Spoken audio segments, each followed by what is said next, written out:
আলাইকুম সবাই, আমি সুরাইয়া বলছি সুরাইয়াস ডেইলি কুকিং থেকে। সবাইকে স্বাগতম। আশা করছি সবাই ভালো আছেন। আমিও আলহামদুলিল্লাহ আপনাদের দোয়ায় ভালো আছি। আমি আরেকটি নতুন ব্লগ নিয়ে আপনাদের মাঝে চলে এসেছি। আশা করছি আপনাদের কাছে ভালো লাগবে।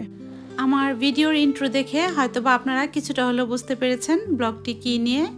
হ্যাঁ, ব্লগটি ছিল আমার ম্যারেজ অ্যানিভার্সারি নিয়ে।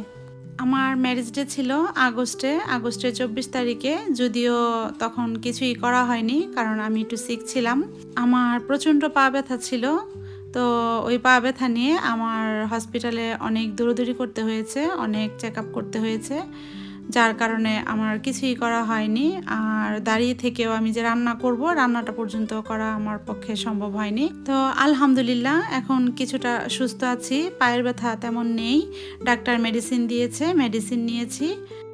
মেয়ে অনেক দিন যাবৎ বলছিল, মাম্মা আমি তোমাদের ম্যারেজ ডের জন্য আমি একটা কেক বানাবো। যেহেতু ও কেক বানাতে খুবই পছন্দ করে, সবাই জানেন, তো ও কেক বানাতে চাচ্ছিল। আমি বললাম ঠিক আছে তুমি কেক বানাও, আমি কিছু রান্না করি, স্পেশাল কিছু রান্না করি যেটা তোমার বাবার পছন্দ।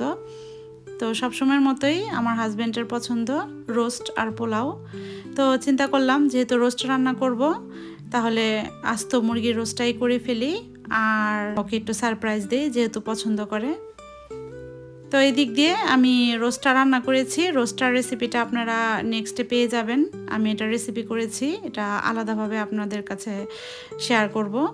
তো এই দিক দিয়ে আমার মেয়ে কেক বানাচ্ছে। প্রথমেই ভ্যানিলা কাস্টার্ড ক্রিম বানিয়ে নিয়েছে, আর কেকটা ছিল ভ্যানিলা ময়েস কেক। তো ভিতরে ভ্যানিলা কাস্টার্ড ক্রিম দিয়েই কেকটা বানিয়েছে আর বাটার ক্রিম দিয়ে। আর কেকের কালারটা ছিল পার্পল কালার, যেহেতু আমার ঘরের থিম পার্পল কালার, তো সেজন্য ওই থিমের সাথে ম্যাচিং করেই ও কেকটা বানিয়েছে। আর আজকে আমরা ঘরের থিমের সাথে ম্যাচিং করেই আমরা ড্রেস পরবো, আর আমি একটা পার্পল কালারের শাড়ি পরে নিব। তো আমার মেয়ে সুন্দর করে কেকটা রেডি করে নিয়েছে। আর এখানে পাপ পেস্ট্রি কাপ ছিল, এটা রেডিমেড কিনেছি।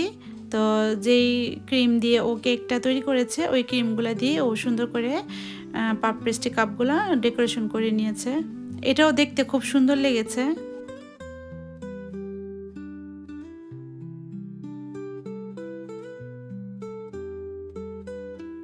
আর এদিকটাতে ও কেক তৈরি করতে করতে আমার আস্ত মুরগির রোস্ট রেডি। তো আমি রেসিপির জন্য পরিবেশন করছিলাম, তাই ব্লগে একটু শেয়ার করলাম কিভাবে পরিবেশন করেছি।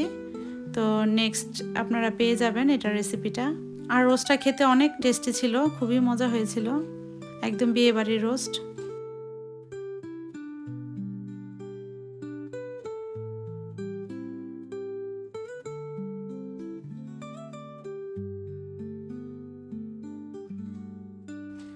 যেহেতু আস্ত মুরগির রোস্ট রান্না করেছি, তো চিন্তা করলাম একটা থালা রেডি করে ফেলি, একটু সুন্দর করে ডেকোরেশন করে, এতে হাজব্যান্ডও খুশি হয়ে যাবে।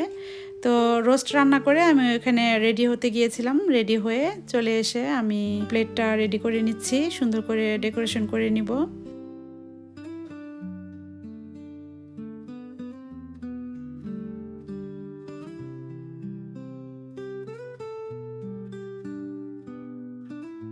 আর আমার হাতে বানানো কিছু কাবাব ছিল ফ্রিজে, আমি সবসময় ফ্রোজেন করে রাখি যেন হঠাৎ করে গেস্ট আসলে ভেজে দেওয়া যায়।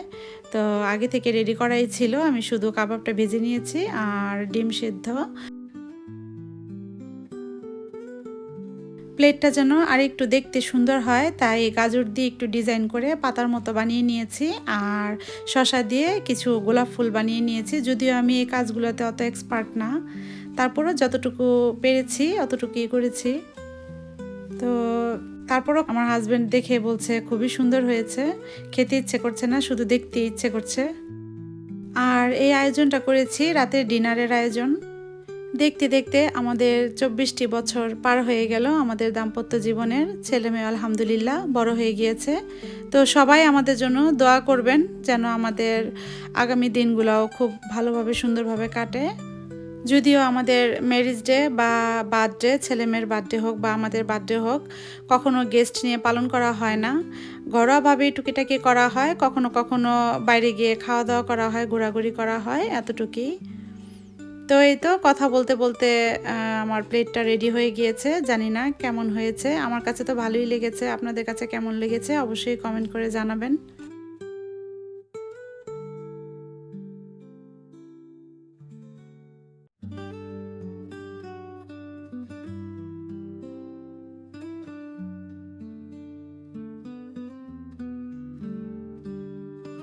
আমি এখানে ব্লুবেরি ড্রিঙ্ক নিয়েছি, আর ব্লুবেরি ড্রিঙ্কের সাথে আমি 1 পিস করে লেবু দিয়ে দিয়েছি।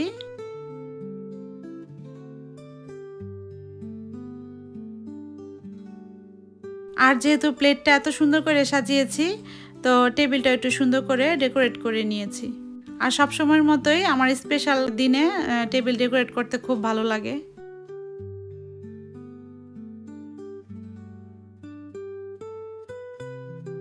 যেহেতু আমার লিভিং রুমের থিম ছিল পার্পল কালার, তাই আমি পার্পল কালারেরই টিস্যু দিয়ে দিয়েছি।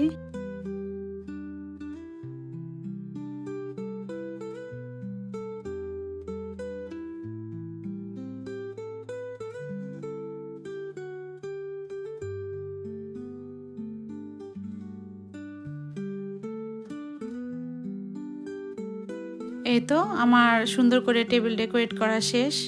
এখন আমি আস্তে আস্তে খাবারগুলো পরিবেশন করে নিব।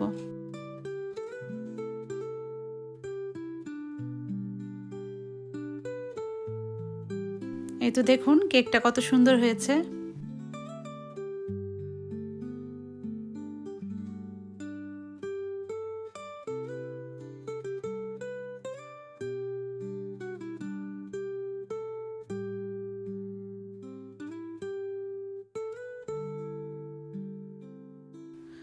আর আমার হাজব্যান্ড গিফটের কথা বলছিল, তো যেহেতু অলরেডি আমার ঘরের জন্য অনেক কিছু কিনা হয়ে গিয়েছে, তাই আমি বললাম যে আমার কিছুই লাগবে না, ওটাই আমার গিফট, যেহেতু দুজনের মিলেই সংসার।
এই তো আমার টেবিলে খাবার সাজিয়ে নেওয়া শেষ। এখন আমরা 4 জন খেয়ে নিব।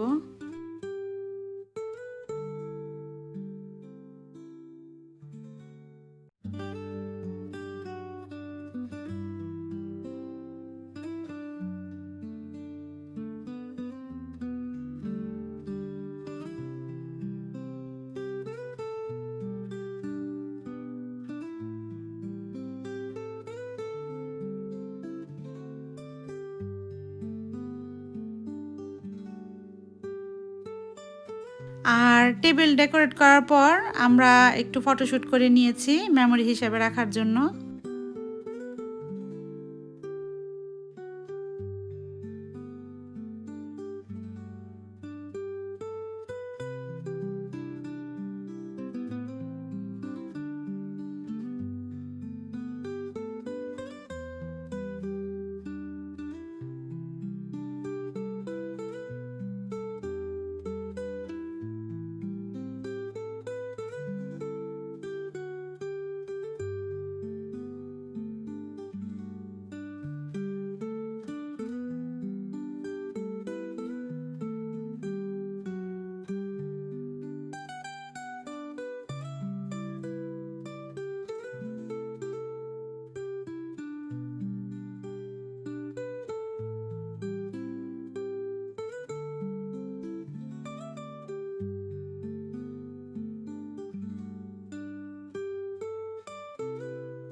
তো আমাদের খাওয়া দাওয়া শেষ, এখন আমরা মিষ্টি মুখ করে নিব। কেকটা কেটে আমার ছেলে মেয়ে আর আমার হাজব্যান্ডকে দিব।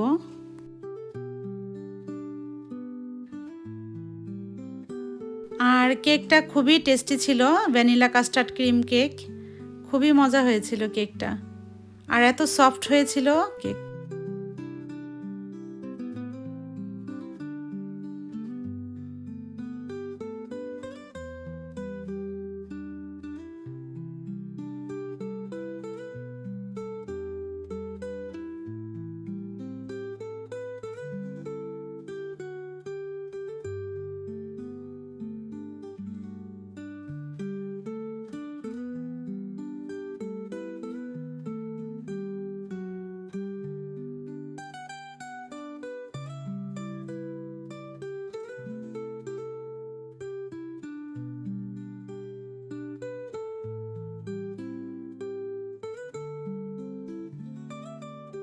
তো আজকের মতো আমার ভিডিওটি এই পর্যন্তই। সবাই আমাদের জন্য দোয়া করবেন, আর আমার তরফ থেকেও আপনাদের জন্য অনেক অনেক ভালোবাসা আর দোয়া রইল। আশা করছি আমার এই ভিডিওটি আপনাদের কাছে ভালো লেগেছে, আর ভালো লেগে থাকলে আমার ভিডিওটিতে একটি লাইক দিবেন আর সাবস্ক্রাইব করে আমার পাশে থাকবেন। তো সবাই ভালো থাকবেন, সুস্থ থাকবেন, হাসি খুশি থাকবেন। Thanks for watching. আল্লাহ হাফেজ। আসসালামু আলাইকুম।